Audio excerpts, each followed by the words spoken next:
الشيطان الرجيم بسم الله الرحمن الرحيم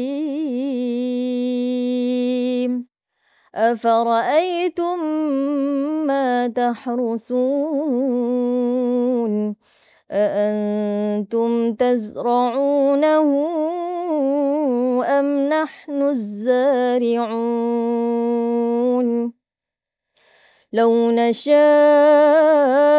لجعلناه حطاما فظلتم تفكهون إنا لمغرمون بل نحن محرومون صدق الله العظيم. Assalamualaikum warahmatullahi wabarakatuh. 30 hari, 30 ayat. Kita masih dalam surah Al-Waqiah.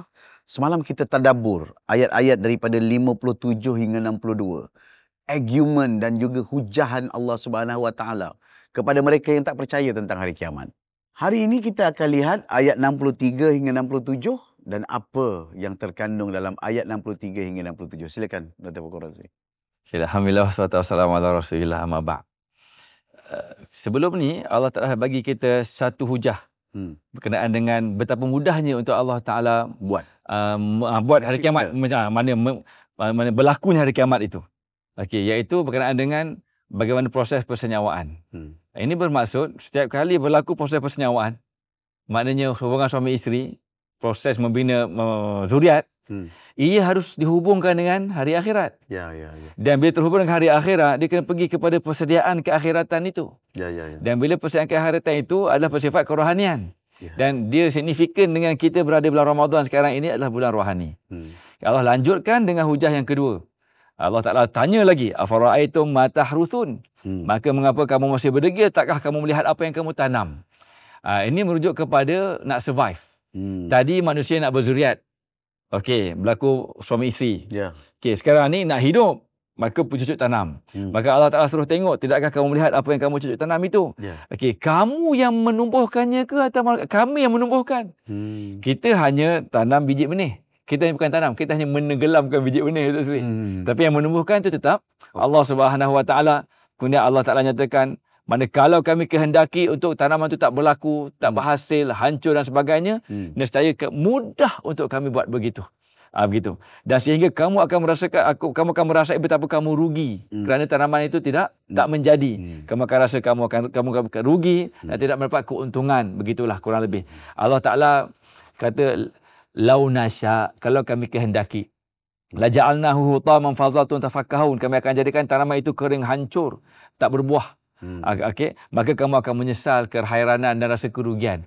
Allah Ta'ala kata lau nasya, kalau kami kehendaki, tapi dalam banyak keadaan tanaman kita menjadi je semua. Sebab Allah Ar-Rahman, Allah Ar-Rahim. Cuma ini Allah nak bagi kita fikir. Bermaksud setiap kali kita berusaha untuk survival keduniaan, semua mesti diikat dengan keakhiratan. Begitu. Dan di sini Allah Ta'ala suruh pergi pandang kepada elemen pertanian, cucuk tanam, makanan.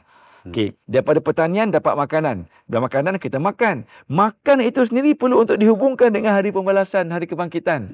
Sehingga akhirnya hidup kita tak terlepas dengan tujuan dan matlamat kita diciptakan, iaitu untuk diuji benar atau tidak kita dengan janji kita balas syahidna. Dan itulah sebenarnya yang perlu kita insafi apabila kita membaca surah Waqiah ini. Mudah-mudahan Allah Ta'ala membantu kita untuk kekal dalam ketaatan kepadanya dengan syafaat Nabi Muhammad sallallahu alaihi wasallam. Alhamdulillah. Sekali lagi, hujahan yang penting. Tak cukup dengan kejadian yang dapat dengan diri kita, yang kita lihat anak kita ataupun kejadian kita. Kali ini apa yang kita tanam? Apa yang kita usahakan? Ada ketikanya kita tanam 1000 benih. Yang jadi mungkin 800 benih. Yang makin jadi mungkin 2, mungkin 1. Mungkin 1000 jadi. Maknanya Allah dah buktikan, kalau Allah tidak berkehendak, dia tidak bangun. Maknanya hari kiamat ni Allah berkehendak, dah sebutkan pasti. Jadi kita tak boleh nak ingkari. Apatah lagi cuba untuk menafikannya. Jadi begitu penting untuk kita ingat-ingati dan begitu dititik beratkan mereka yang percaya hari kiamat ini ataupun mereka yang beriman dengan hari kiamat ini. Supaya bukan saja tidak diseksa, tetapi menjamin kita paling tidak dalam dua kelompok. Muqarrabun dengan ashabul yamin. Mereka yang mendapat balasan syurga Allah Subhanahu wa taala. Jadi tuan-tuan dan puan-puan yang saya kasih sekalian, sekali lagi ini persoalan yang begitu panjang dalam ayat-ayat ini, bersoal tentang keimanan kita. Dan Allah uji keimanan itu bukan percaya dirinya saja, tetapi ciptaannya, iaitu hari kiamat yang kekal selama-lamanya. Kalau perjalanan Nabi Isra' wa Mi'raj, Nabi lihat ada satu kelompok ni, binatang tak cukup kaki, ada pasukan lusuh, boleh dibuktikan empirical. Tapi ini jauh daripada benda-benda yang empiris ataupun yang empirical, yang tidak lain hanya boleh diukur dengan keimanan kepada Allah Subhanahu wa taala. Terima kasih. Semakin kita baca, semakin banyak perkara yang harus kita perbaiki diri kita. InsyaAllah, jumpa lagi esok, hari terakhir untuk surah Al-Waqi'ah. Terima kasih tuan-tuan dan puan-puan. Sekian, Assalamualaikum warahmatullahi wabarakatuh.